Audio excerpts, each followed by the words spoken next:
Guys, mga boss, magre-reset tayo ngayon ng oil life ng Ford Everest 2022-2023, yung latest model.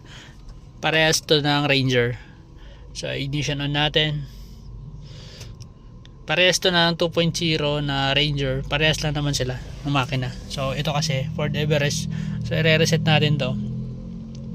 Pakita ko sa inyo kung paano mag-reset. So yan, naka-ignition on. Okay lang natin. Yan.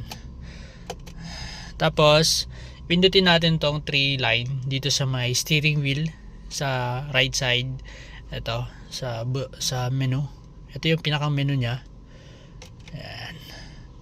Main menu. Yan, ito. I-select natin dito. I-ano lang natin to. Click lang natin to. Down. Yan. Yan. Kita nyo. Hanapin natin yung vehicle maintenance. Yan. Vehicle maintenance. Pinutin natin. Okay. Tire pressure. Tire monitoring. Engine information. Oil life. Yan.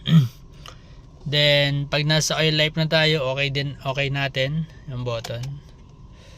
Yan. 31% oil life. So, ngayon, para mag 100% siya, kailangan natin fully depress yung accelerator pedal, saka yung brake pedal ng sabay na fully depress pababa. Yan, yan dalawa. Para ka nag-screenshot. Yan. Titingnan natin dito hanggang mag 100%. Okay?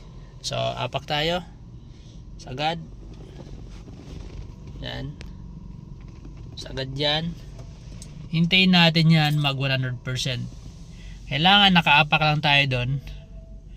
Hintayin natin.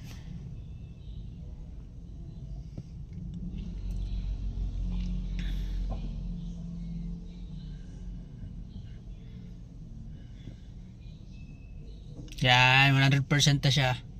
So, pag nag 100% na siya mga boss, pwede mo na ito alisin. Yung paa nyo doon. Yan, pwede na. 100% na siya. So, goods na yan. Ganun lang yung pag-reset ng oil life ng Ford Everest Ford Ranger na 2.0. Yan lang. Maraming salamat. God bless. Sana makatulong po sa inyo. Thank you.